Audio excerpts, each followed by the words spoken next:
அப்பா வரகரிசி அடை செஞ்சிருக்கேன், சாப்பிட்டு பாருங்க, உடம்புக்கு ரொம்ப நல்லது. ஓய்வாக உட்கார்ந்திருந்த அப்பாவிடம் தட்டை நீட்டினாள் ஆர்த்தி. அடையை சாப்பிட்டவாறே, நல்லா இருக்குதுமா, உங்க அம்மா ஒரு நாள் கூட இப்படி ருசியா செஞ்சதில்லை என்றார். ஆமா, என்னைக்காவது ஒரு நாள் மகள் செய்தா உங்களுக்கு அதிசயமாகத்தான் இருக்கும் என்ற அம்மாவை பார்த்து கலகலவென்று சிரித்தாள் ஆர்த்தி. மகளை பார்த்த யோசனையோடு குணாளன் பிடித்த பாடமாக ஹோம் சயின்ஸ் எடுத்து படித்து வீட்டை பார்த்து பார்த்து அலங்கரிக்கிறாள். விதவிதமாக சமைக்கிறாள். பிரமாதமாக கைவேலையெல்லாம் செய்கிறாள். காலேஜ் முடித்து 3 வருஷம் ஆயிருச்சு. இந்த வருஷமாவது எப்படியாவது கல்யாணம் செய்து வைத்திடணும் என நினைத்தார் ஆர்த்தி. நல்ல அழகு, நிறம். நடிகை ஸ்னேகாவை நினைவுபடுத்தும் முகம். இவளுக்கு பொருத்தமான மாப்பிள்ளை கிடைக்க வேண்டுமே. தன் புரோக்கர் நண்பருக்கு ஃபோன் செய்து ஆர்த்திக்கு பொருத்தமான நல்ல ஜாதகமாக கொண்டு வாயா என்றார். மாலையிலேயே ஜாதகத்துடன் வந்தார் புரோக்கர் நம்பர். பையன் பேரு பிரதீப், இன்ஜினியரிங் முடிச்சுட்டு ஐடி கம்பெனியில் வேலை பார்க்குறான். நல்ல சம்பளம், ஒரே பையன்தான். கூட பிறந்தவங்கன்னு எந்த பிக்கல் பிடங்களும் இல்லை. நம்ம ஆர்த்திக்கு பொருத்தமாகவே இருப்பான் என்றார். ஜாதகம் பார்த்ததில் பொருத்தம் சரியாக இருந்ததால் மறுநாள் பெண் பார்க்க வர சொன்னார் குணாளன். காரில் பெற்றோருடன் வந்திறங்கிய பிரதீப்பை பார்த்ததுமே எல்லோருக்கும் பிடித்துவிட்டது. அவனும் நல்ல நிறம், உயரம், நிக்கோட்டின் கரை இல்லாத மெல்லிய ஆரோக்கியமான உதடுகள், அளவான மீசை, தலைமுடியை ஒழுங்காக வெட்டி வாரியிருந்தான். மெல்லிய நீல கலர் சட்டை. தட்டில் பாதாம் அல்வாவை எடுத்து வந்து எல்லோருக்கும் கொடுத்தாள் ஆர்த்தி. எங்களுக்கு சுகர் இருக்குதுமா, வேண்டாம் என்றனர் பிரதீப்பின் பெற்றோர்கள். காரமும் வேண்டாம் என மறுத்துவிட்டு காப்பியை மட்டும் பாதி குடித்தார்கள். ஸ்பூனால் நாசுக்காக ஸ்வீட்டை எடுத்து ருசி பார்த்தான் பிரதீப்.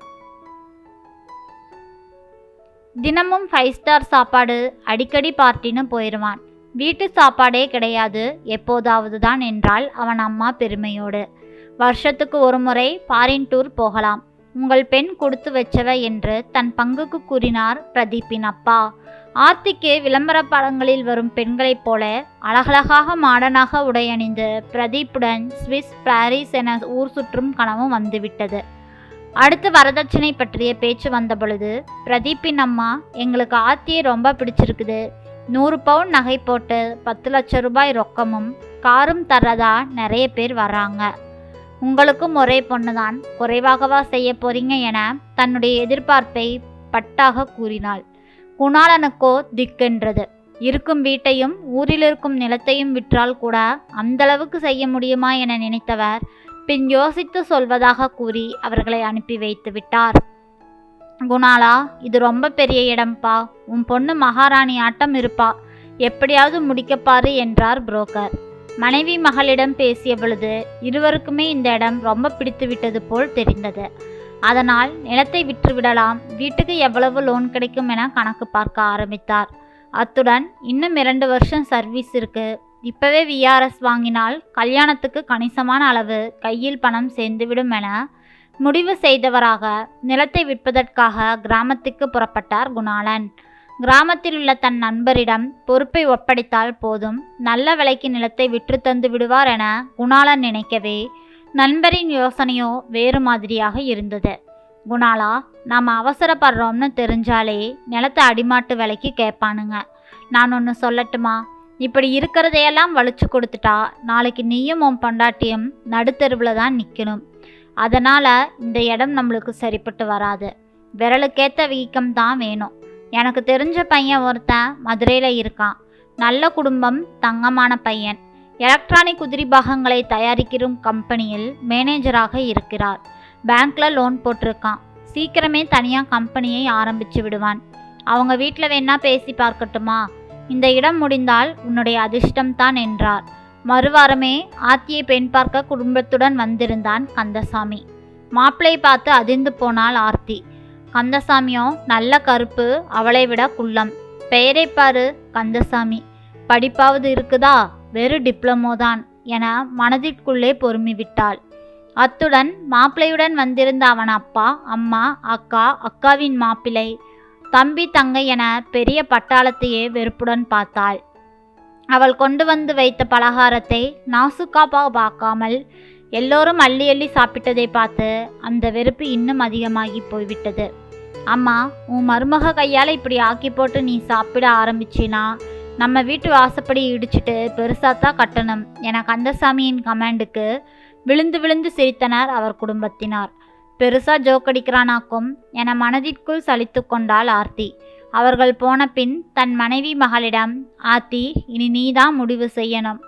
பிரதீப் தான் மாப்பிள்ளைய வரணும்னு நீ ஆசைப்பட்டா நம்ம சொத்தையெல்லாம் வித்தாவது உனக்கு அவனை கல்யாணம் செஞ்சு வச்சிட்றேன் என தன் நிலைமையை எடுத்து கூறினார் குணாளன். அப்பா கூறிய யதார்த்தம் ஆர்த்தியை தாக்கியது. பிரதீப்புடன் கனவில் டூயட் பாடிக்கொண்டிருந்தவள் நனவுலகுக்கு திரும்பி வேறு வழியில்லாமல் கந்தசாமியை மணக்க ஆரம்பித்தாள். ஆனால் திருமண நாள் நெருங்க நெருங்க இவனை தனக்கு கணவனா, இவனுடனா குடும்பம் நடத்துவது, தன்னோட அழகு படிப்பெல்லாம் இப்படி வீணாவதற்கா என முகத்தில் சுரத்தே இல்லாமல் வளைய வந்தாள் ஆர்த்தி. புடவை, நகை என எது வாங்குவதிலும் ஆர்வமில்லை. கந்தசாமியின் பெற்றோர் முகூர்த்த புடவை வாங்க அழைக்க வந்த பொழுது பிடிவாதமாக உடன் போக மறுத்துவிட்டாள். சம்மந்தி சந்தேகமாக பார்த்ததும், நாங்கள் எது சொன்னாலும் செஞ்சாலும் ஆர்த்தி தட்டமாட்டா, மாப்பிள்ளை பார்த்து எது செலக்ட் செய்தாலும் சரிதான் என சமாளித்தார் குணாளன். ஆனால் மனதிற்குள் மணமேடையிலும் ஆர்த்தி இப்படியே இருந்தால் நாம் என்ன செய்வது என பயந்தார். பத்திரிகை வைப்பதற்காக அக்கா வீட்டுக்கு போனவர் தன் கவலையை அக்காவிடம் கூறி புலம்பினார். இவ்வளவுதானே, விட்டுவிடு, நான் எப்படி சரி செய்கிறேன் பாரென சவாலாக கூறவும் குணாளனுக்கு சற்று நிம்மதி அடைந்தது. கல்யாணத்துக்கு முதல் நாள் இரவு நிச்சயதார்த்தம் என்பதால் காலையிலேயே உறவினர்கள் எல்லோரும் வீட்டுக்கு வந்துவிட்டனர். காலை சாப்பாடு முடிந்ததும் கலகலவென பேச்சு ஆரம்பித்தது. குணாளனின் அக்கா, தம்பி, நல்ல வேளை நான் செய்த தப்பை நீ செய்யல. என் ஒரே பையனை ஒத்த பையனா இருக்கிற வீட்டில் கட்டி கொடுத்தேன். இப்ப பாரு ஏமா என்னை இந்த மாதிரி அத்தை மாமா சித்தி எல்லாம் இல்லாத உறவு குடும்பத்துல கட்டி கொடுத்து என் பிள்ளைக்கு எந்த உறவும் இல்லாம செஞ்சுட்டீங்களேன்னு புலம்புறா. ஆர்த்திக்கு நாத்தனார் கொழுந்தன்னு நிறைய சொந்தம் இருக்கு. ஒரு விசேஷத்துக்கு அவர்களை அழைத்தால் போதும், ஆர்த்தி வீட்டு மனுஷங்களே நிறைந்து விடுவார்கள். அத்தையின் மாப்பிள்ளையோ, ஆர்த்திக்கு வரப்போற கணவரை பார்த்தேன், கருப்பா இருந்தாலும் நல்ல கலையா இருக்காரு. குடும்பத்தில் எல்லோருக்கும் சாமி பேரா வச்சிருக்காங்க. கடவுள் பக்தி நிறைய இருக்கும் போல. அப்புறம் இந்த சக்கரை வியாதி ப்ரெஷர்னு எதுவுமே அவங்க குடும்பத்துக்கு கிடையாதுன்னு நினைக்கிறேன். சாப்பாட்டையெல்லாம் வெளுத்து வாங்குறாங்க. நீ கொடுத்து வச்சவா ஆர்த்தி, உன் பிள்ளைகளுக்கும் இந்த பரம்பரை வியாதியெல்லாம் வராது. நீ காலேஜில் படித்த சமையல் கலையை வச்சு விதவிதமாக சமைச்சு போடலாம் போ என்றார். இதை கேட்டதும் ஆர்த்தியின் பெரியம்மா பையன், கந்தசாமி காலேஜில் எனக்கு ஜூனியர், காலேஜ் அப்போவே செஸ் சாம்பியன், அதோட எல்லா கிரிக்கெட் மேட்சிலும் கலந்துக்குவார், ரொம்ப புத்திசாலி என்றான். சித்தப்பாவோ, எங்களுக்கு மாப்பிள்ளை குடும்பத்தை ரொம்ப நல்லா தெரியும். ஒவ்வொரு வருஷமும் நாங்கள் போகிற டூரெல்லாம் வந்துடுவாங்க. ஜாலியாக பேசி டூரையே களகட்ட வச்சிருவார். என்ன யாமினி என தன் மனைவியை சாட்சிக்கு அழைத்தார். அவளும் ஆமாம் என தலையாட்டியவள், மாப்பிள்ளை தனியாக கம்பெனி ஆரம்பிக்க போகிறாம்பளே, ஒருத்தங்கிட்ட கையை கட்டி நிற்காம 4 பேருக்கு வேலை கொடுக்கறது நல்ல விஷயம்தானே. நிம்மதியான வேலை, பரபரப்பில்லாத நிதானமான வாழ்க்கையும் அமைஞ்சிருச்சு போங்க ஆர்த்திக்கு என்றாள். மாலை நிச்சயதார்த்தத்திற்கு ஆர்த்தியின் கல்லூரி தோழிகள் வரவே மண்டபம் களை கட்ட துவங்கிவிட்டது.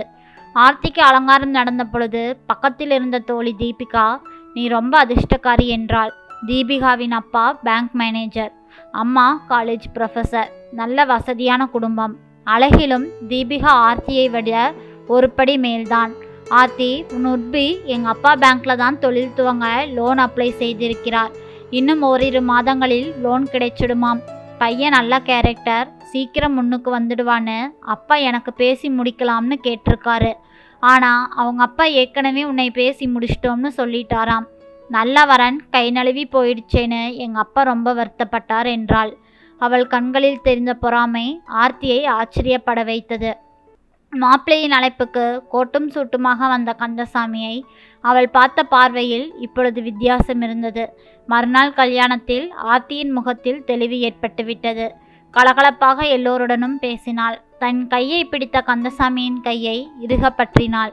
அவளை பார்த்து கந்தசாமி சிரித்த பொழுது கருப்பு முகத்தில் வெண்முத்துக்களாக விரிந்த பற்கள் அவளை மயக்கின. கல்யாணம் முடிந்து மறுவீட்டுக்கு ஆர்த்தியை அழைத்து சென்றனர். குணாளன் தன் அக்கா கையை பிடித்து, அக்கா, நீங்கள் சொன்னபடியே ஆர்த்தி மனசை மாற்றிட்டீங்களே, என்ன மாயம் செய்தீங்க என்றார். ஒரு மாயமும் இல்லை. மாப்பிள்ளைக்கிட்ட எதெல்லாம் மைனஸ்னு ஆர்த்தி நினச்சாலோ அதெல்லாம் மைனஸ் இல்லை, ப்ளஸ்ன்னு அவளுக்கு புரிய வைத்தோம். நாங்கள் யாருமே பொய் சொல்லலையே, உண்மையை சரியான நேரத்தில் சரியான இடத்தில் சொல்லியிருக்கிறோம். முதல்லையே வெறுப்பா பார்த்தா கணவனே அந்நியமாகி விடுவான். 4 பேர் அவனை பாராட்டும் பொழுதுதான் பொண்டாட்டிக்காரிக்கு அவன் மீது ஆசையும் அந்த கணவரை கொடுத்த புகுந்த வீட்டையும் நேசிக்க தோன்றும். எப்படியோ நாங்கள் சொன்ன பாசிட்டிவ் விஷயங்களினால் ஆர்த்திக்கு மாப்பிள்ளை மேல் இருந்த கசப்பு போய்விட்டது. அவள் புத்திசாலி பொண்ணு, போக போக புரிந்து நடந்து கொள்வாள் என்றாள். ஆர்த்தியின் சித்தி, அத்தான் நாங்கள் ஆர்த்திக்கு கொடுத்த ட்ரீட்மெண்ட்க்கு எங்களுக்கு ட்ரீட் கிடையாதா என்று கேட்டாள். ட்ரீட் தானே, உன் பொண்ணுக்கும் ஆர்த்திக்கு பார்த்த மாப்பிள்ளை மாதிரியே ஒத்தனை பார்த்து விடுவோம் என்ற குணாளனின் பதிலில் எழுந்த சிரிப்பொலி மண்டபத்தையே நிறைத்தது. அப்பொழுதுதான் ஆனந்தப்பட்டா தன் மகளின் வாழ்வு இனிதாக அமையும் என்று. ஆமாங்க, ஒருவரிடத்தில் இருக்கும் குறைகளை பார்த்தால் வாழ்க்கை கசப்பாக மாறிவிடும். மாறாக தனக்கு கிடைத்த கணவனின் நல்ல குணங்களை மட்டும் ஆராய்ந்தாலே வாழ்க்கை தித்திப்பாக இருக்கும். நன்றி. இந்த கதை பிடிச்சிருந்ததுன்னா மறக்காமல் லைக் பண்ணுங்கள். நம்ம சேனலை சப்ஸ்கிரைப் பண்ணி உங்களோட ஆதரவை கொடுங்க. நாளை வேறொரு கதையில் சந்திக்கலாம்.